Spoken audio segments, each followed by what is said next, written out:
The Bible says that the fear of the Lord is the beginning of wisdom. If we're going to be wise in the area of money, then we have to start with the fear of God. Hey there, welcome back to the channel. I want to give you an update. Over the last 3 weeks, we've been reading through the book Rich Dad, Poor Dad by Robert Kiyosaki. Now, I have to admit, when I first heard about this book, I was skeptical because it's not a Christian book. But what I've found is that this book is actually more like a mirror than it is a teacher. It taught me more about myself than I taught myself. And so I want to close out our series on Rich Dad, Poor Dad by giving you 10 take-home points that every Christian should know. Let's dive into it. Number 1, don't work for money. The Bible warns us against working solely for the love of money, because money doesn't satisfy and it can corrupt.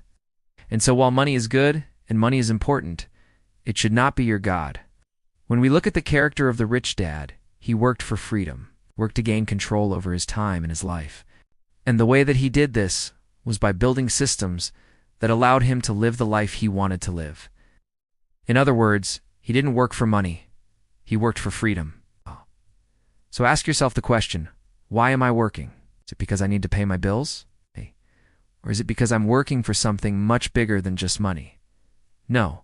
2, money is never the answer. The Bible reminds us that our life is not defined by the amount of money that we have. You may think that getting a raise or receiving a bonus is gone. Nah, solve all of your problems. But what we find from the story of the rich dad is that even when he was making a lot of money, he still had problems. Money is never the answer, but it might be part of the solution. Why not build your financial skills and your financial knowledge so that you can better manage your money and you can better use your money to solve the problems in your life? No. 3, don't be afraid to invest. The Bible tells us not to store up treasures here on earth where thieves and robbers can get them, but instead to invest in heaven where nothing can touch it. Now, I know that sounds like theologically rich dad, but it makes sense, right? We're afraid of investing it because we don't want to put it on the line. But if we read Proverbs 22:7, it tells us that the rich rules over the poor, and the borrower is servant to the lender. Now, obviously, we don't want to lend money to someone who is not going to pay it back, but we also don't want to be that person who is borrowing money. So learn to become a lender, learn to become an investor, and I would encourage you to start small. Okay, open up a Roth IRA, open up a savings account with a bank that's going to pay you interest. Begin to invest in your future. Don't let fear keep you from growing your wealth. No. 4, don't buy things you can't afford. The Bible clearly teaches us to avoid debt and to avoid coveting what other people have. And yet here's the reality. The average American has over $36,000 worth of debt. And how many of us have looked at somebody else and said, man, I wish I could just have their life? Look, it's easy to spend money that you don't have when you see something that you want. But it's smart to spend money that you do have on things that will help you make more money. What are some areas of your life where you can cut back so that you can invest that money?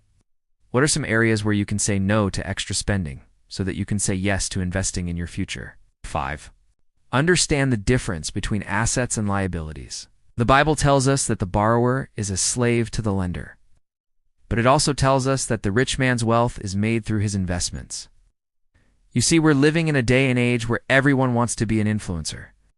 Everyone wants to be a public figure, but very few people are willing to be investors. Very few people are willing to be business owners. Remember the difference between assets and liabilities? An asset puts money in your pocket. A liability takes money from your pocket. And so we want to buy assets, not liabilities. No. 6, have an emergency fund. The Bible reminds us to store up treasure in heaven, but it also reminds us to prepare for a rainy day. I mean, look at the parable of the sower. There's 4 different types of soil that Jesus talks about. And one of the things that he says is that some of these soils are hard and they don't have any moisture in them. And so the seed that fell on the hard ground, it couldn't grow because there wasn't any water. The same thing can happen with your money. If you don't have an emergency fund, if you don't have anything set aside for unexpected expenses, then the unexpected happens. Something goes wrong.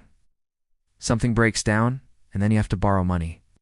And you do, and want to be in a place where you're re-borrowing money when you could have been investing money.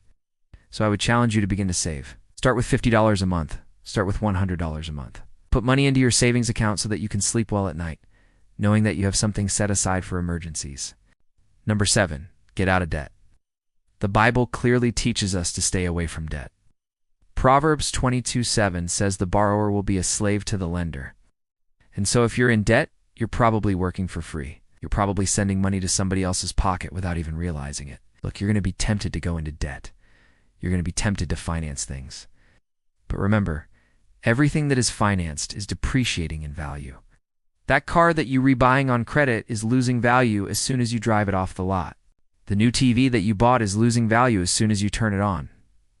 And so I would challenge you to get out of debt. I would challenge you to begin to pay off your student loans, your credit card debt, your personal loans. Learn how to manage your money. The Bible tells us to be wise in our spending, to be diligent with our work, and to store up treasures in heaven. And yet 41% of Americans live paycheck to paycheck. So here's the question. Why are we not learning how to manage our money? We're living in a day and age where everything is at our fingertips. You can learn literally anything online. You can watch YouTube videos on personal finance. You can read books on how to manage your money. There's so many resources out there. So let us begin to take advantage of those resources and let us learn how to manage our money wisely. Number 9, avoid lifestyle inflation. The Bible warns us against greed and the love of money. And yet lifestyle inflation is the biggest killer of wealth.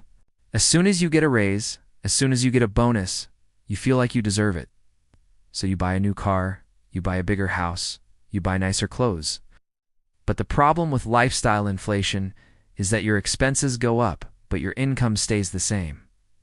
And so I would challenge you to live below your means. I would challenge you to say no to lifestyle inflation and say yes to financial freedom. And number 10, pray about your finances. The Bible tells us to cast all our anxiety on God because He cares for us. Yet only 39% of Americans feel like they can talk to God freely. You see, for many of us, talking to God is like talking to a brick wall. We feel like He doesn't hear us. But the Bible tells us that He hears even the sparrows and that nothing is too difficult for God. So what should we do? We should begin to pray about our finances, pray about our money problems. Bring them before the Lord. Ask God for guidance. Ask God for wisdom. And ask God for strength. Look, I know that these 10 points aren't going to make you rich overnight. These 10 points aren't going to turn you into an investment broker. But what I hope that these 10 points will do is challenge you to think differently about money. It's actually the love of money that is the root of all evil. And so, let's not fall in love with money. Instead, let's fall in love with God. Let's seek Him first, and then use our money to honor Him. I hope that you enjoyed this series on Rich Dad, Poor Dad. If you liked it, please consider subscribing to the channel and following us on social media.